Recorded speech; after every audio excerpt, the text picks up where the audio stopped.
In this session, we want to discuss a little bit more about discrete probability distributions. When you call a histogram or definition discrete probability distribution, this will have to satisfy two important properties. That the probability for any single outcome has to be 0 or higher. It cannot be negative, in short. So for all possible outcomes of x inside the sample space, remember, sample space is the x-axis. So in other words, for all values on the x-axis, each and every piece of it, the probability on the y-axis has to be 0 or higher. So what this means is that all bars on the histogram can only point upwards, never downwards. Next, second property that the whole histogram, whole graph will have to satisfy is that the sum of all the heights, remember, the height is the probability. So sum of all the heights equals to 1, right? So when you look at the histogram, you add up the heights of all the bars, it must equal to 1. If it is 0.99, then it is not a distribution. If it is 1.01 even, again, it is not a distribution. Very simple. You just have to check these 2 points to make sure that the given distribution is a proper distribution. You can draw any graph you like, sine, cosine, right? But if it dips below sea level, becomes negative, then you for sure know that it is not a distribution. Now here's an exercise. Your exam tells you, all right, let's look at the dice having a fair dice. So it is equal to 1/6. The probability of any number occurring from 1 to 6 is 1/6. Look at this dice. The exam question says, show that it is a probability distribution. You're like, of course it is, right? No, you have to show, you have to argue, you have to prove. So how do you even go about it? Well, you don't shout louder and louder, right?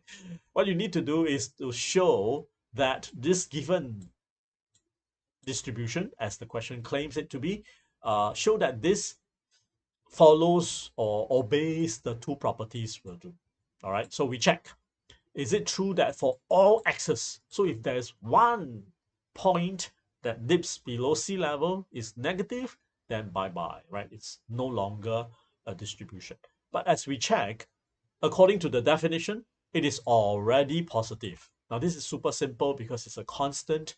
Well, you may have times where it's 1/6x minus 3x squared, or no, or 6x minus half x squared, whatever it is. And that minus may potentially cause the height to be negative. So we got to check every single point.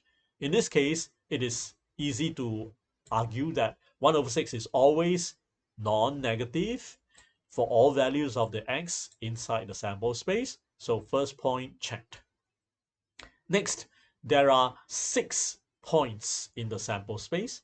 Each one is 1/6. So we just add them up. 6 times 1/6, that's 1. So second point checked. So hence the random variable x, the capital X, is a probability distribution. Yeah. Now, this equal to 1 part, all right, actually just means when I add up the fractional frequencies, right, that means the probabilities, it must give me back 100%. 100% of what? 100% of the entire population, which means I do know the measurements of each and every item in the entire population. Yeah, so that's why distributions always describe populations, never sample. If it's sample, then it will not add up to 1. Okay, nice. Next important notion we have to understand from discrete probability distributions is cumulative probability. We sometimes call this the CDF, cumulative density function of x. So what is this? The cumulative probability, or CDF, of little x is basically defined as P of x for all the values of x that is less than or equal to the given little x. the equal is important here, less than or equal. You cannot redefine as less than, because if you miss out the equal sign in discrete probability distributions, this can mean missing out one big chunk of probability to add, and there you'll be having the wrong answer.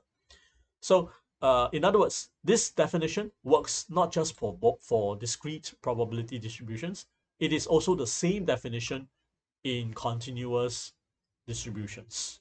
However, the mathematical operations, the way we add up the probabilities, will be integration based in continuous distributions. So for now, let's look at the same example distribution that we were given. Find C of x equals to 2, or find CDF of 2. And B, give a general cumulative function. So what that means is, if I give you any x equals to 1, x equals to 2, x equals to 3, just give me a function so that I substitute into the function, I will be able to obtain the cumulative probability without having to always like add up one by one, right? Now, this may seem a little bit unnecessary because we only have 6 points, but what if we have a 600-point sample space? What if we have an infinite, number of values on the sample space? So the function, the cumulative function, is oftentimes very useful to derive generically. So let's answer the first part. C of x equals to 2, less than or equal to 2, right? So that means when x is equal to 1, when x is equal to 2. In both cases, the probabilities are 1/6. So 1/6 plus 1/6 will get 1/3. In general, we would like to add up 1/6 from an index going from 1, 2, 3 until x. So x can be 3, then we stop at 3. X can be 5, then we stop at 5, including 5. So we can bring out the constant, and it becomes sum from u equals to 1 to x of 1. So we add up 1 x number of times. So of course, it's just x. So it's 1/6 times x. And you can just hand compute, right? So 1, 2, 3, so 3 times x. 1, 2, 3, 4, so 4 times x. So yeah, so it is quite easy to understand that this has to be the CDF of the given distribution. So this is a very simple example to illustrate the concept called cumulative probability. Continuing from there, there are always these two very important parameters of the population that we have to care about. In your study of probability and statistics, you should always have the initiative to ask, interesting. So for this distribution, what is the expected value? What is the variance? You have to always take the initiative to ask these two questions, okay?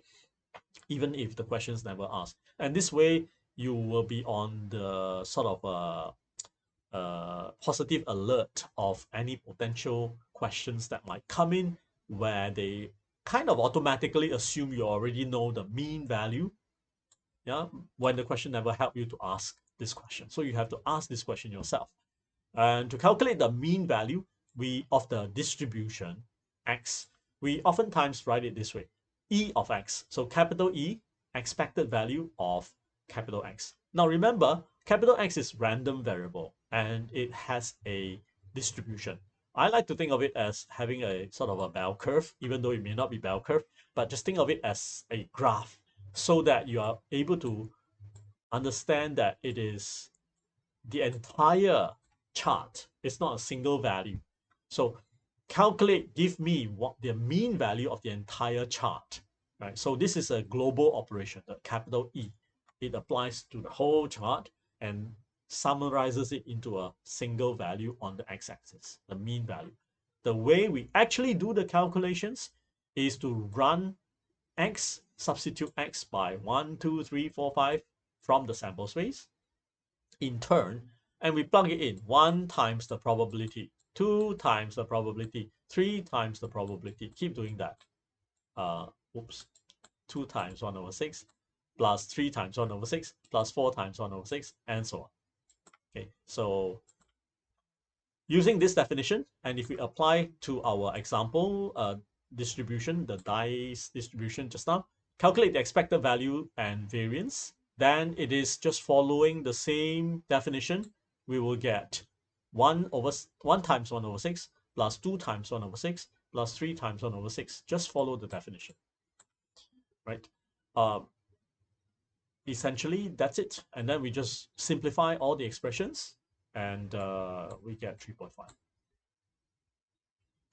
Okay, same thing for, so this is a bit like the group sample calculation that we learned earlier on, except the frequency is no longer integer frequency, but they are fractional frequencies or relative frequencies that are to be asserted into the future. So even though this is defined using probability, calculation-wise, it is as if we are calculating grouped samples with fractional frequencies. Yeah, so the roll up your sleeve calculations of this expected value is very simple. In fact, it's exactly the same as the way we calculate grouped samples. What's the difference? Just conceptually, grouped samples, we are more like calculating a representative value of all the past measured values. Expected value is like, what do we expect as the average value in the future? So the kind of context that we project, whether it is the mean of a group sample or the expected value of a distribution, calculation is the same, but the context is different. One is about the past, expected value about the future. Similarly, the variance of a distribution should be thought of as expected variance, right? So we expect it in the future to occur with this variance. So that is the context. Again, because it's distribution and it's probability distribution, it will be about the entire population of measurements in the future. So what's the variance when we're given the probability function? Well, it's just x minus the mean value of the entire distribution, square it so that there's no negative value, and then multiply by how likely it is to occur, or the frequency proportion of occurrences in the past. So that is our probability going into the future. And just like variance calculations in the grouped sample case that we talked about in the previous video, we can also split it so that we have this: calculate the expected value of x squared. Yeah, so in fact, this is e of x squared. E of capital X squared. Yeah, so we square the x values, then multiply by the probability of occurrence, find the average, right, and then minus the square of the mean. So just like the grouped sample variance calculations, it is having the same beautiful symmetry here. The expected value of the square minus the square of the expected value. Now, using the same example as our illustration, we will just do the second version. Find the expected value of the square. So x squared times probability. Yeah. So this part, we just do a brute force calculation. 1 square plus 2 square plus 3 square until 6 square, and then altogether times 1 over 6 minus 3.5 square, where the 3.5 comes from the previous calculation. So some exercise or exam question might ask you, calculate the variance of this distribution. Just the variance. Never ask you to calculate expected value. But don't fall into the trap. You better calculate the expected value first. Yeah, because without this, you cannot continue. So hopefully by this example, you can find that it is not a very difficult situation to resolve.